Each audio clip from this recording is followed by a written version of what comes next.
श्री शिवाय नमस्तुभ्यम। आप सुन रहे हैं सावन मास महात्म्य में अध्याय 9 की कथा। और आज हम सुनेंगे शुक्रवार को किए जाने वाले जीवंतिका व्रत की कथा, जिसको महादेव सनत कुमार से सुनाते हैं। इससे पहले अध्याय में शंकर महादेव सनत कुमार को बुध और गुरु के व्रत का वर्णन करते हैं। उम्मीद है आप आज की कथा भी ध्यान से सुनेंगे।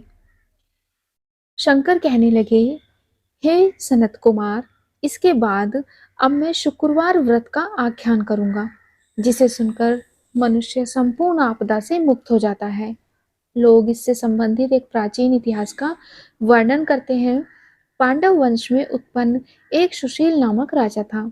अत्यधिक प्रयत्न करने पर भी उसे पुत्र प्राप्ति नहीं हो सकी। उसकी सर्वगुण संपन्न सुकेशी नामक भार्या थी। जब उसे संतान न हुई, तब वह बड़ी चिंता में पड़ गई।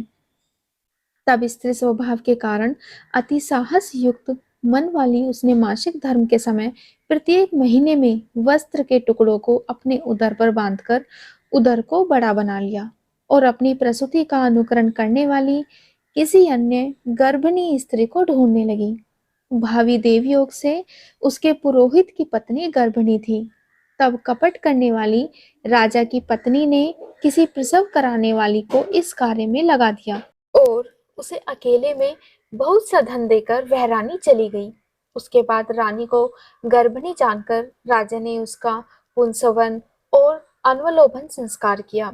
8वां महीना होने पर सीमंतोन्नयन संस्कार के समय राजा अत्यंत हर्षित हुए।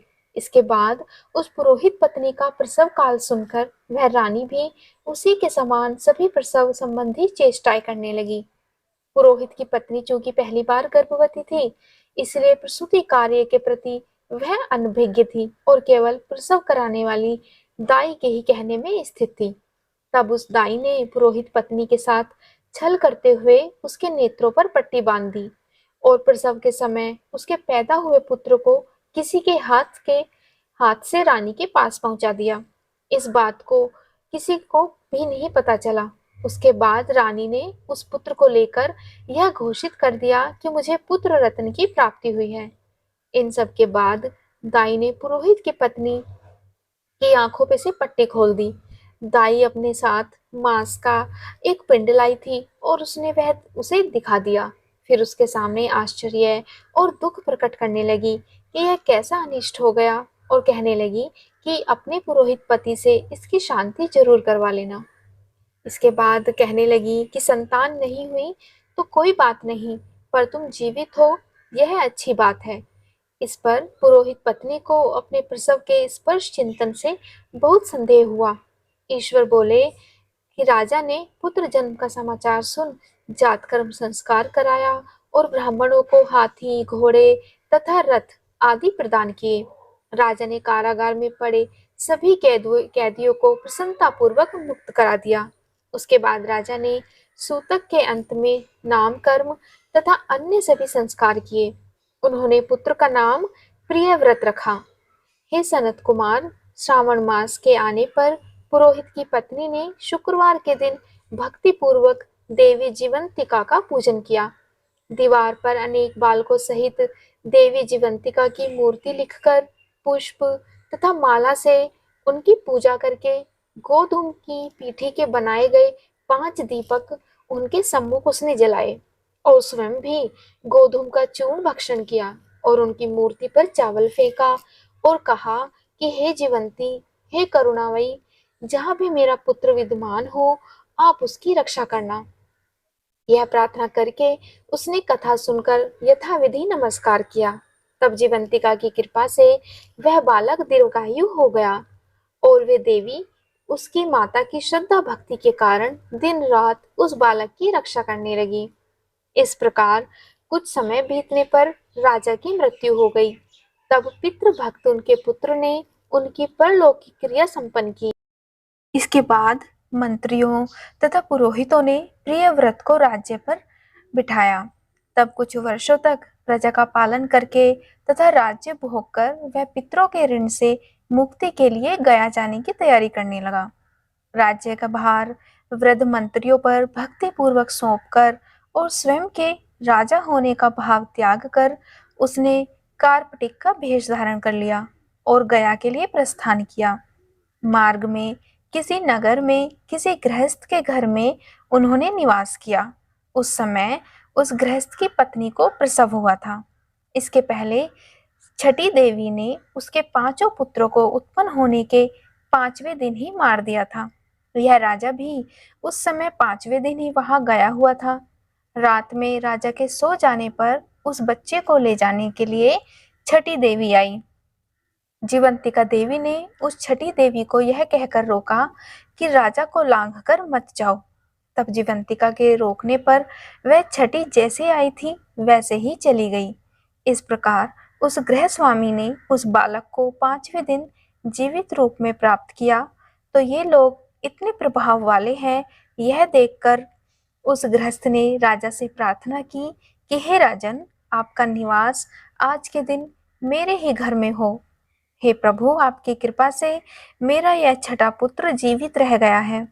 उसके इस प्रकार प्रार्थना करने पर करुणानिधि उस राजा ने कहा कि मुझे तो गया जाना है। तब राजा गया के लिए प्रस्थान कर गए। वहां पिंडदान करते समय विष्णुपद वेदी पर कुछ अद्भुत घटना हुई। उस पिंड को ग्रहण करने के लिए 2 हाथ निकल कर आए। तब महान विस्मय युक्त राजा संशय में पड़ गए और पुनः पिंडदान कराने वाले ब्राह्मण के कहने पर उन्होंने विष्णु पद पर पिंड रख दिया। इसके बाद उन्होंने किसी ज्ञानी तथा सत्यवादी ब्राह्मण से इस विषय में पूछा। तब उस ब्राह्मण ने उनसे कहा कि ये दोनों हाथ आपके पितर के थे। इसमें संदेह हो तो घर जाकर अपनी माता से पूछ लीजिए, वह बता देगी। तब राजा चिंतित तथा दुखी हुए और मन में अनेक बातें सोचने और विचार करने लगे। वे यात्रा करके पुनः वहां गए जहां वह बालक जीवित हुआ था। उस समय भी उस स्त्री को पुत्र उत्पन्न हुआ और वह उसका 5वां दिन था। वह जो दूसरा पुत्र हुआ था उसे लेने रात में फिर वही छठी देवी आई। तब जीवंतिका के दोबारा रोके जाने पर उस छठी देवी ने उनसे कहा कि इसका ऐसा क्या कृत्य है अथवा क्या इसकी माता तुम्हारा व्रत करती है जो तुम रात दिन इसकी रक्षा करती हो। तब छठी का यह वचन सुनकर जीवंतिका ने धीरे से मुस्कुराकर इसका सारा कारण बताया। उस समय राजा शयन का बहाना बनाकर वास्तविकता जानने के लिए जाग रहा था। इसीलिए उन्होंने जीवंती और छठी दोनों की बातें सुन ली। जीवंती ने कहा, हे छठी, श्रावण मास में शुक्रवार को इसकी माता मेरे पूजन में रत रहती है और व्रत के संपूर्ण नियम का पालन करती है। वह सब मैं आपको बताती हूँ। वह हरे रंग का वस्त्र तथा कंचुकी नहीं पहनती और हाथ में उस रंग की चूड़ियां भी नहीं धारण करती। वह चावल के धोने के जल को कभी नहीं लांघती, हरे पत्तों के मंडप के नीचे नहीं जाती और हरे वर्ण का होने के कारण करेले का शाक भी वह नहीं खाती है। यह सब वह मेरी प्रसन्नता के लिए करती है, अतः मैं उसके पुत्र को किसी को मरने नहीं दूंगी। यह सब सुनकर राजा प्रियव्रत अपने नगर को चले गए। उनके देश के सभी नागरिक स्वागत के लिए आए। तब राजा ने अपनी माता से पूछा, हे माता, क्या तुम जीवंतिका देवी का व्रत करती हो? इस पर उसकी माता ने कहा कि मैं तो इस व्रत को जानती भी नहीं हूँ। उसके बाद राजा ने गया यात्रा का समुचित फल प्राप्त करने के लिए ब्राह्मणों तथा सुवासिनी स्त्रियों को भोजन कराने की इच्छा से उन्हें निमंत्रित किया और व्रत की परीक्षा लेने के लिए सुवासिनों को वस्त्र, कंचुकी तथा कंकण भेजकर कहलाया कि आप सभी को भोजन के लिए राजभवन में आना है।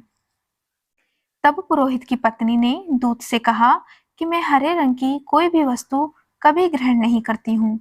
राजा के पास आकर दूत ने उसके द्वारा कही गई बात राजा को बता दी। तब राजा ने उसके लिए सभी रक्त वर्ण के शुभ परिधान भेजे। वह सब धारण करके वह पुरोहित पत्नी भी राजभवन में आई। राजभवन के पूर्वी द्वार पर चावलों के धोने का जल पड़ा देखकर और वहां हरे रंग का मंडप देखकर वह दूसरे द्वार से गई। तब राजा ने पुरोहित की पत्नी को प्रणाम करके इस नियम का संपूर्ण कारण पूछा। इस पर उसने इसका कारण शुक्रवार का व्रत बताया। उस प्रियव्रत को देखकर उसके दोनों स्तरों में से बहुत दूध निकलने लगा। दोनों वक्षस्थलों से उसका पूरा वक्षस्थल गीला हो गया। उस राजा को दुग्ध की धाराओं से पूर्ण रूप से सिंचित कर दिया। तब गया में विष्णुपदी पर निकले दोनों हाथों जीवंतिका तथा षष्ठी दोनों देवियों के वार्तालाप तथा पुरोहित पत्नी के स्तनों से दूध निकलने के द्वारा राजा को विश्वास हो गया कि मैं इन्हीं का पुत्र हूँ। उसके बाद पालन पोषण करने वाली माता के पास जाकर विनम्रता पूर्वक उन्होंने कहा कि हे माता, डरो मत, मेरे जन्म का वृतांत सत्य सत्य बता दो। यह सुनकर सुंदर केशों वाली रानी ने सब कुछ सच सच बता दिया। तब प्रसन्न होकर उन्होंने जन्म देने वाले अपने माता पिता को नमस्कार किया और संपत्ति से वृद्धि को प्राप्त कराया। वे दोनों भी परम आनंदित हुए। एक दिन राजा प्रियव्रत ने रात में देवी जीवंती से प्रार्थना की कि हे जीवंती देवी, मेरे पिता तो ये हैं, तो फिर गया में वे दोनों हाथ कैसे निकल आए थे? तब देवी ने स्वप्न में आकर संशय का नाश करने वाला वाक्य कहा कि हे प्रियव्रत, मैंने तुम्हें विश्वास दिलाने के लिए ही यह माया की थी, इसमें संदेह नहीं है। तब शंकर महादेव कहते हैं कि हे सनत कुमार, यह सब मैंने आपको बता दिया। श्रावण मास में शुक्रवार के दिन इस व्रत का अनुष्ठान करके मनुष्य सभी मनोरथों को प्राप्त कर लेता है। और इसी तरह से श्री स्कंद पुराण के अंतर्गत ईश्वर और सनत कुमार संवाद में श्रावण मास महात्म्य में शुक्रवार जीवंती का व्रत कथन नामक 9वां अध्याय भी संपूर्ण होता है।